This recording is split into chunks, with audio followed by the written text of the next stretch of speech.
La prima cosa che direi è un grosso ringraziamento a quella ragazza lì. Elisa! No, perché devo dire che ci ha supportato e sopportato per tutto il pomeriggio e non è facile perché già da soli rompiamo le scatole, ma in coppia è una cosa devastante e quindi no, veramente dobbiamo ringraziarla tantissimo. Non so Bill se sei d'accordo. Assolutamente, certo. È d'accordo. D'accordissimo. Ok, io direi di iniziare il nostro intervento con un video, perché vi abbiamo preparato un video. Se ce lo fanno partire... Olio abbiano mai avuto. Le 13 nazioni dell'OPEC non sono ancora riuscite a decidere l'entità dell'aumento del prezzo del petrolio. L'Arabia Saudita... Quanto tempo abbiamo? Ieri, per ulteriori consultazioni con i suoi ministri, è rientrato a Vienna. Sbrigati! Pronti due, via la 2, via Howard. Non serve dirvi che le cose vanno male. Tutti quanti sanno che vanno male. Abbiamo una crisi. Molti non hanno un lavoro e chi ce l'ha vive con la paura di perderlo. Il potere d'acquisto del dollaro è zero. Le banche stanno fallendo, i negozianti hanno il fucile nascosto sotto il banco, i teppisti scorazzano per le strade e non c'è nessuno che sappia cosa fare e non se ne vede la fine. Sappiamo che l'aria ormai è irrespirabile e che il nostro cibo è immangiabile. Stiamo seduti a guardare la TV mentre il nostro telecronista locale ci dice che oggi ci sono stati 15 omicidi e 63 reati di violenza, come se tutto questo fosse normale. Sappiamo che le cose vanno male, più che male. È la follia. È come se tutto dovunque fosse impazzito, così che noi non usciamo più. Ce ne stiamo in casa e lentamente il mondo in cui viviamo diventa più piccolo e diciamo soltanto almeno lasciateci tranquilli nei nostri salotti, per piacere. Lasciatemi il mio tostapane, la mia TV, la mia vecchia bicicletta e io non dirò niente, ma lasciatemi tranquillo. Beh, io non vi lascerò tranquilli. Io voglio che voi vi incazziate. Non voglio che protestiate, non voglio che vi ribelliate, non voglio che scriviate al vostro senatore perché non saprei cosa dirvi di scrivere. Io non so cosa fare per combattere la crisi e l'inflazione, i russi e la violenza per le strade. Io so soltanto che prima dovete incazzarvi, dovete dire sono un essere umano, porca puttana, la mia vita ha un valore.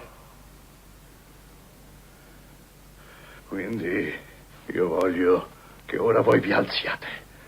Voglio che tutti voi vi alziate dalle vostre sedie. Voglio che vi alziate proprio adesso e andiate alla finestra e l'apriate e vi affacciate tutti ed urliate sono incazzato nero e tutto questo non lo accetterò più.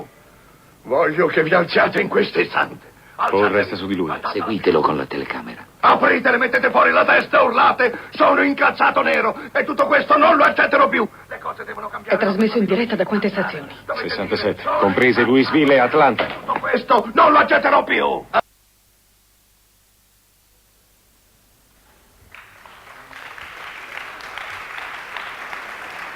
Grazie.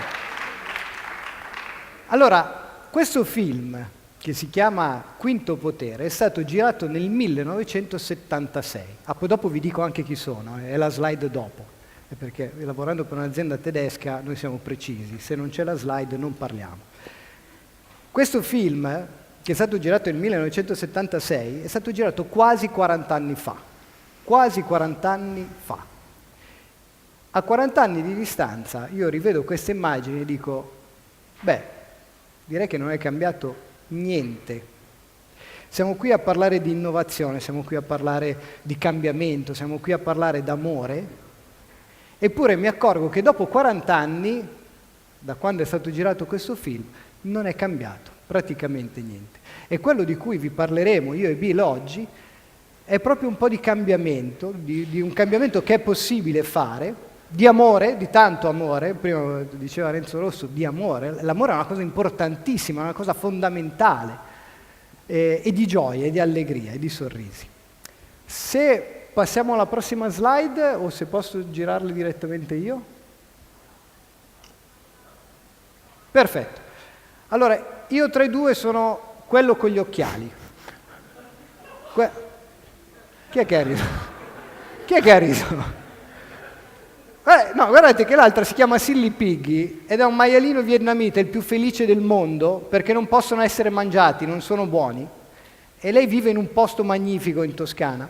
Io invece vivo a Milano, ma comunque è scoppiato l'amore.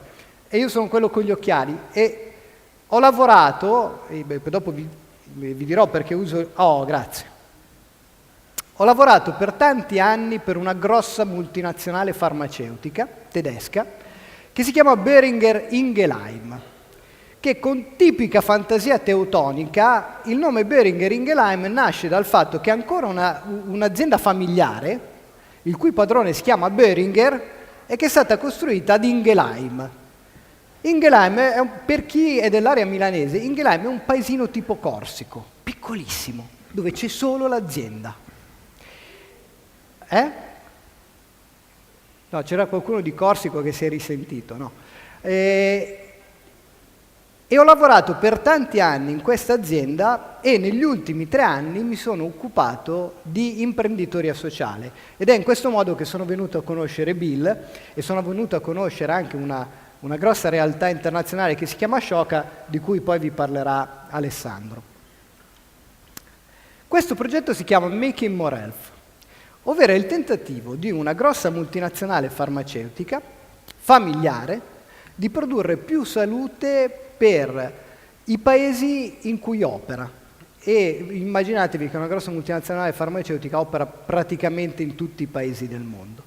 E l'ha voluto fare stabilendo una partnership iniziale con Ashoka per fare che cosa? Per andare a individuare 50 imprenditori sociali. Un imprenditore sociale è un qualcuno che fa le cose che fate qui a San Patrignano. Cioè produce un valore economico, ma avendo come obiettivo primo il benessere della società in cui opera. Questo è un imprenditore sociale e questo è quello che fate ogni giorno qui a San Patrignano. Ecco, Boehringer a un certo punto ha detto, per i suoi 125 anni, quindi nel 2010, ha detto noi vogliamo fare qualcosa di innovativo per la società in cui viviamo. E decide di fare questa grossa partnership con Ashoka per andare a individuare 50 imprenditori sociali che lavorassero nel campo, che lavorano nel campo della salute, per aiutarli. E li vuole aiutare in diversi modi. Li vuole aiutare economicamente, perché c'è stato un aiuto economico, ma li vuole aiutare anche facendo una cosa innovativa, molto interessante. Cioè dicendo, io prendo i miei manager e li metto a disposizione dell'imprenditore sociale. Quindi tu hai bisogno di fare un piano di marketing per far crescere la tua impresa sociale, ma non lo sai fare perché non è nelle tue competenze. Noi ti diamo uno dei nostri manager del marketing che viene da voi e vi aiuta a sviluppare il vostro piano economico, il vostro piano di marketing. E iniziamo questa contaminazione che dura ormai dal 2010, quindi questo è il 4º anno di collaborazione insieme ad Ashoka. Ma poi capiamo anche una cosa molto più importante. Sapete oggi qual è uno dei più grossi problemi delle grosse aziende in Italia? Uno dei più grossi problemi è che le persone che ci lavorano dentro stentano a capire il significato del loro lavoro. Ma perché cacchio è? Io ogni giorno mi devo alzare alle 8 di mattina, entrare in questa azienda, fare 12 ore di lavoro e tornare a casa. Beh, la risposta più semplice potrebbe essere, perché ti pagano. Sì, è vero, perché ti pagano. Però ogni persona ha bisogno di essere felice. E se tu per 12 ore al giorno fai qualcosa che non ti rende felice, cambia, perché stai buttando la tua vita.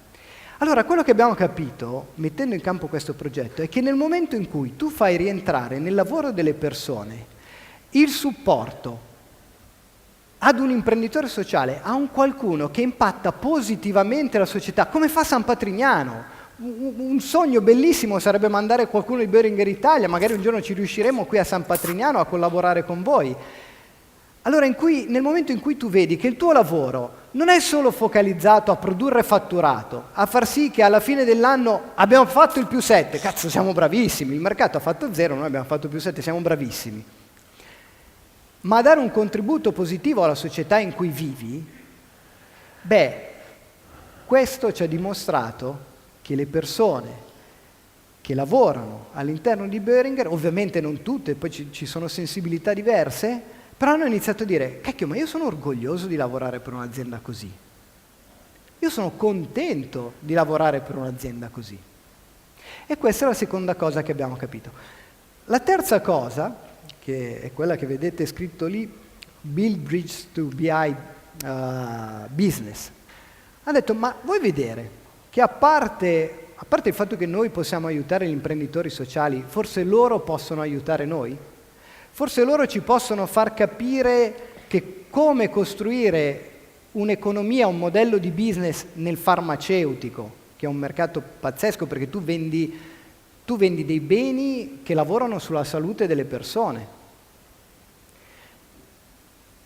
Ma tu vuoi vedere che forse loro ci possono far capire, ci possono insegnare come farlo al meglio, come cambiare un po' il nostro modello di business, come vederlo in maniera differente, come pensare che ci possa essere un'economia diversa da quella che abbiamo pensato fino ad oggi.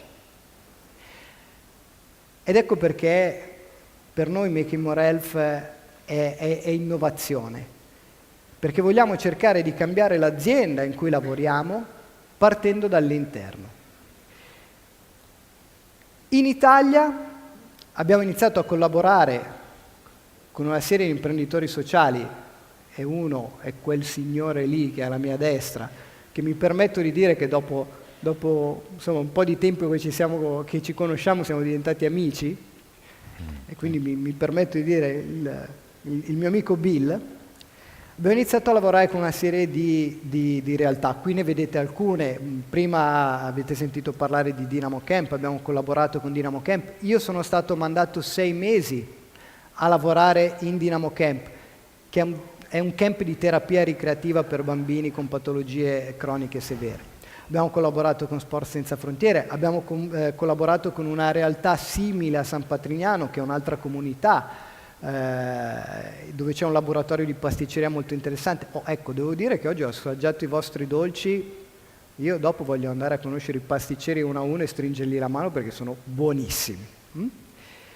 E quindi abbiamo detto, forse un modello di economia diverso è possibile. E io ci credo ancora di più quando ho la fortuna di lavorare con persone come Bill che personalmente mi hanno insegnato tantissimo e a cui adesso cedo la parola. Grazie.